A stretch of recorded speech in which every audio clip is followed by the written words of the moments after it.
अस्सलाम वालेकुम। हमारे चैनल बिया और माला पर खुश आमदीद। अगर आप हमारे इस चैनल पर पहली दफ़ा आए हैं या आपने अभी तक सब्सक्राइब नहीं किया तो बिया और माला को सब्सक्राइब करना ना भूलिए। नाम तो उसका नीलोफर था, लेकिन अम्मा ने जब घर आकर मुंह दिखाई के लिए दुल्हन का घूंघट उठाया तो उनके मुंह से बेसाख्ता नीलम परी निकला था। उस दिन के बाद से तनवीर मियाँ के लिए वो ऐसी परी साबित हुई जिसको अपनी ख्वाहिशात ना भी बताओ फिर भी वो उन्हें पूरा करके और क्या हुक्म है मेरे आका की सदा लगा दे, कहे बगैर इश्तिहा अंगेज खाने जिसकी खुशबू दिमाग को मुअत्तर कर दे। कपड़े अपने वक्त पे धुलकर इस्त्री हुए अलमारी में लटक रहे होते। साफ सुथरा घर, मजाल है कहीं तिनका भी दिखाई दे जाए। परी ने जादू की छड़ी घुमाई और तुरंत से हर चीज अपने ठिकाने पे जा पहुंची। हाँ, अगर कुछ बेतरतीब था तो वो था उसका अपना वजूद, जिसे अपनी बेलौस खिदमत के बदले तनवीर मियाँ की जरा सी मोहब्बत और नजर उल्फत की चाह थी। तनवीर मियाँ के क्या कहने, उनको अपनी रानी से ही फुर्सत मिलती तो मेहरबान परी नजर आती। ये उगता भी शादी के तीसरे रोज खुल गया था। नीलम परी अपनी सास के पास तख्त पे बैठी उनको छालियाँ छील छील के दे रही थी। तभी बाहर का गेट जोरदार आवाज से खुला। कदरे फरबी माल, खूबसूरत आंखों, सिल्की लंबे बाल, बेहद सफ़ेद रंगत जिसमें गुलाबियाँ छलक रही थी वाली हसीना वारिद हुई। उसे देखकर नीलम परी को अपने महंगे तरीन लिबास में एक एहसास कमतरी जागा।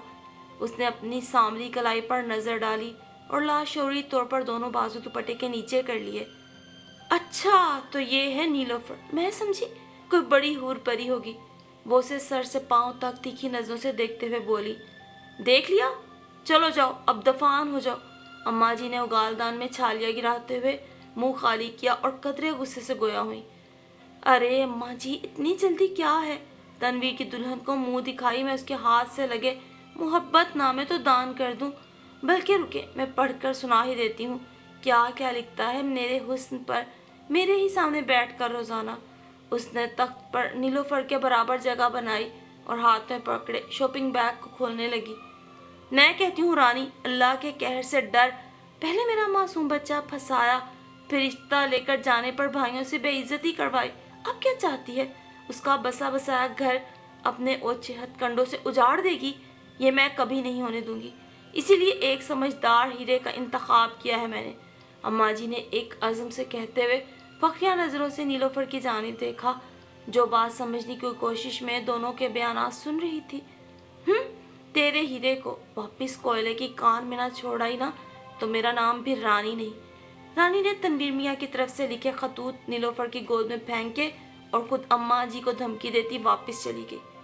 नीलम परी गोद में रखे खतूत के पलंदे को एक तवातुर से देखे जा रही थी। जब अम्मा जी ने उसके कंधे पे हाथ रखा, उसने मुड़कर उन्हें देखा तो उनकी आंखों में आंसू चमक रहे थे। वो एकदम खड़ी हुई और उनके गले जा लगी। तमाम खतूत फर्श पर जा बिखरे। मेरी बेटी, क्या बताऊं, पिछली गली में 6 माह पहले नए किराएदार आए थे। तनवीर तब नया नया काम पे लगा था। शाम को दफ्तर से आकर छत पर नसीबन हमसाई के बच्चों की चढ़ाई पतंगे देखने चला जाता और कब रानी के दिल में खुद को कटी पतंग की तरह छोड़ आया किससे खबर। मैं रिश्ता लेकर गई तो उसके भाइयों ने इनकार कर दिया। मोहल्ले वालों ने बताया कि ये शादी करने के नहीं, सिर्फ कमाऊ पूत दे के पैसा खाने के हैं। सारी जिंदगी बेवकी की चादर ओढ़े रखी। मैंने मेहनत की, बेटे को पढ़ाया, अफसर बनाया, उसकी ख्वाहिश पे सर भी झुका दिया। मगर अब समझदारी इसी में थी कि फौरन वास्ते देकर ब्याह देती। यही किया मैंने। उसने माँ जी के आंसू पोंछे। आपने अच्छा फैसला किया। अब जो मेरी किस्मत थी। नीलोफर सारी बात सुनकर धीमे लहजे में गोया हुई। बहुत शानदार किस्मत होगी तुम्हारी। बस मोहब्बत और तवज्जो से शोहर के दिल में अपना घर कर लेना। मेरी नीलम परी तो छड़ी घुमा कर उस रानी को गायब करेगी। वो उसे गुड़ बताने लगी। और फिर पूरे 4 साल तक नीलोफर ने कोशिश की, सास के बताए हर गुर पे अमल भी किया। काफ़ी हद तक तो तनवीर मियाँ उसका ख्याल रख भी लेते थे, लेकिन रानी की याद या उसके ख्याल के सामने नीलोफर उनकी ज़िंदगी में कभी भी अहमियत हासिल न कर सकी। और यूं ही उनकी ज़िंदगी के 5 साल मुकम्मल हो गए। अम्मा जी का पिछले साल कार का एक्सीडेंट में इंतकाल हो चुका था। उनके बाद से नीलोफर खुद को मजीद अकेला महसूस करने लगी और फिर चंद माह पहले ही उसे ज़िंदगी की सबसे बड़ी खुशखबरी मिली थी। बिल आखिर 5 साल बाद अल्लाह ताला ने उसकी दुआएं कबूल कर ली थी। उसके अंदर एक नई जिंदगी पनप रही थी। वो फिर से तवाना हो गई। तनवीर मियाँ के वही रंग ढंग थे। सुबह दफ्तर, फिर आके छत पर हवा खुआरी। उसके पीछे की कहानी नीलोफर खूब जानती थी। दीवार से मिली दीवार फलांगना कोई मुश्किल न था। वो खामोश रहकर खुद को वाकई मेहरबान परी साबित करना चाहती थी, या फिर उसे यकीन था कि अच्छा वक्त जल्द ही आएगा। उसी के सहारे वो खामोश सी चुपचाप अपना काम किए जाती। वो एक ऐसी मिट्टी की मूरत बन चुकी थी जिस पर कोई चीज़ असर ही ना कर सकती थी। मोहल्ले की औरतें उसे इस हालत में सौदा सर्फ लाते देखती और दांतों में उंगलियां दबा लेती। तनवीर मियाँ हर माह एक मखसूस रकम उसके हाथ पे रख कर बरी ज़िम्मा हो जाते थे। अब उससे घर का सौदा सर्फ, नीलोफर की ज़रूरियात की अशिया, डॉक्टर का चेकअप, ये सब किस तरह होना है, उनको इससे कोई सरोकार न था। उनका फारिग वक्त तो रानी के चाव चौंचले करने में ही गुजर जाता। रानी भी उन्हें दोनों हाथों से लूट रही थी। घर पर थोड़ा बहुत जो खर्च दे देते सो दे देते, बाकी सारा पैसा तो रानी के लिए रोज़ बरोज़ तोहफे तहाइफ लाने पे ही खर्चा जाता। और दूसरी तरफ नीलोफर थी, जिसके परों की ताकत पर उनका ये शादीशुदा घर चल रहा था, मगर अब वो अपने अंदर ताकत की कमी महसूस करने लगी थी। रोज़ बरोज़ उसे अपना आप मज़ीद कमज़ोर लगने लगता और उसे लगता किसी दिन उसका वजूद ढह सा जाएगा। बावजूद इसके खुद को घसीटते हुए वो बाहर का रुख करती। ज़रूरियात ज़िंदगी की तलाश में चप्पल भी आज टूट गई थी। दोपहर को वो मोटी सुई लिए चप्पल सी रही थी जब अस्पताल जाने की हाजत महसूस हुई। तनवीर मियाँ अभी दफ्तर से आकर नहा रहे थे। उसने उनके बाहर निकलने का इंतज़ार किया। तो मैं क्या करूँ, खाला नसीबन को बुला लो, वैसे भी औरतों का काम है। सारी बात सुनने के बाद उन्होंने कदरे बेरुखी से कहा और सीढ़ियों की जानिब चल दिए, जहाँ आज रानी ने अपनी मोहब्बत की दास्तां मुकम्मल करके उसे सरप्राइज़ देना था। नीलोफर को तनवीर से इस कदर बेतनाई की उम्मीद न थी। उसका सब्र अपनी हद छलकने को था, लेकिन वो ये सोचकर चुप हो रही कि औलाद जब दुनिया में आएगी, हो सकता है ये इंसान बदल जाए और इससे सही गलत की कुछ तमीज़ हो जाए। आंसू अपने दिल में उतारते नंगे पांव साथ वालों के घर के दरवाजे पे दस्तक देने लगी। दरवाज़ा नसीबन खाला ने ही खोला था और अपने सामने नीम जां वजूद को देखते फौरन अंदर फ़ोन की जानिब लपकी। एम्बुलेंस की आमद से कबल ही मोहल्ले की दाई के हाथों एक और परी ने जन्म लिया था, जबकि नीलम परी जिंदगी की तख्लीक के बाद एक बेजान मिट्टी के ढेर में बदल चुकी थी। अरे कोई तनवीर मियाँ को बुलाओ, अज्जू जा बेटा, भाग के छत से उतार के ला, कहना शर्म कर ले, अब बेटी हुई है। खाला नसीबन बाहर सहन में चीख रही थी, जबकि अंदर उनकी बहू और दाई मिट्टी के ढेर में जिंदगी की रमक तलाश करने में लगी हुई थी। इसी दौरान डॉक्टर साहब भी पहुंच गए थे। नीलम परी का चेकअप शुरू कर दिया उन्होंने। बाहर सहन में मोहल्ले वाले तमाम जमा थे और रो रो कर नीलम परी की जिंदगी की दुआएं मांग रहे थे, जिसने आज दुनिया में एक और परी को जन्म दिया था। ऐसे कैसे वो इस नन्ही परी को उसके बेरहम बाप के सहारे इस दुनिया में छोड़ के जा सकती थी?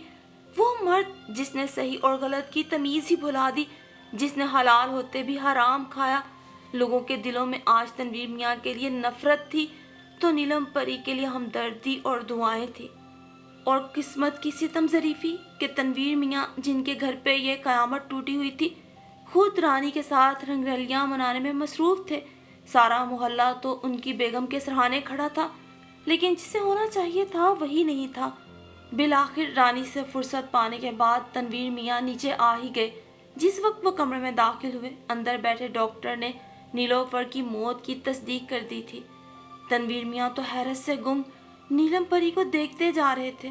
अभी कुछ देर पहले ही तो उन्हें ये मालूम हुआ था कि रानी उनसे 10 लाख रुपए हथिया कर भाइयों के हमरा किसी और शहर को निकल गई है। वो वापस परी की तरफ दौड़े थे कि उसे ये सच बताएं, उससे माफ़ी मांगे, मगर शायद लौट आने का, माफ़ी तलाफ़ी का भी कोई वक्त हुआ करता है।